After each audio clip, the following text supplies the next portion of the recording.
Haïti est aujourd'hui un cas de figure particulièrement alarmant, un cas de figure qui met à rude épreuve la crédibilité du Conseil. Excellence, la situation humanitaire en Haïti est dramatique. Plus de 5,4 millions de personnes souffrent d'insécurité alimentaire aiguë. 1,3 million sont déplacés en raison des violences, dont une moitié d'enfants. Le manque de denrées alimentaires, d'eau, de services médicaux et d'éducation crée un terreau fertile pour les bandes criminelles. Dans un tel contexte, les mineurs sont les premières victimes. Entre 30 et 50% des membres des gangs sont des enfants et des adolescents qui ont été recrutés de force, obligés de réaliser des tâches d'espionnage ou de transmission de messages. Les filles, de façon disproportionnée, sont victimes de violences sexuelles, une arme utilisée pour contrôler et humilier. Plus de 560 cas ont été avérés en 2024. Et cela ne représente qu'une fraction de la réalité, une réalité bien douloureuse. J'aimerais souligner l'évidence. Si la sécurité n'est pas rétablie, il n'y aura pas de solution humanitaire en Haïti. Aucun programme de nutrition, de santé ou d'éducation ne pourra prospérer si plus de 80% de Port-au-Prince et de vastes pans du pays restent sous le contrôle de groupes armés criminels. L'absence de toute action efficace a permis la poursuite de cette tragédie avec des enfants haïtiens qui sont de plus en plus vulnérables.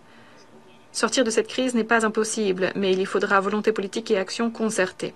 Excellence, la République dominicaine estime que le chemin vers la stabilité en Haïti passe par une action dans 3 domaines complémentaires. Premièrement, restaurer la sécurité, comme cela a déjà été dit, et l'état de droit.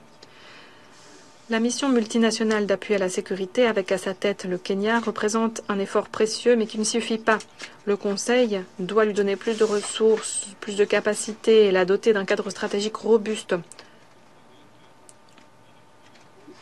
pour démanteler les bandes criminelles et permettre de nouveau à la population civile de jouir d'espaces sûrs. Deuxièmement, il faut consolider l'aide humanitaire en mettant l'accent sur les enfants.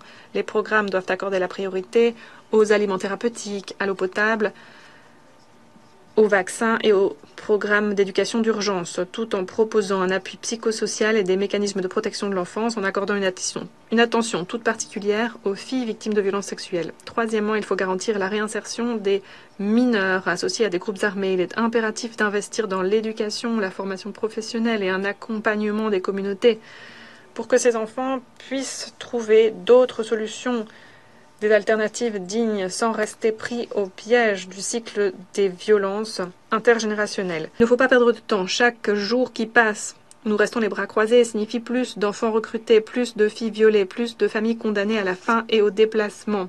Haïti ne doit pas devenir un conflit oublié. Protéger les enfants haïtiens, c'est protéger l'espoir de tout un pays. Le Conseil a le devoir et a encore la possibilité de montrer que la communauté internationale peut réagir avec efficacité et humanité.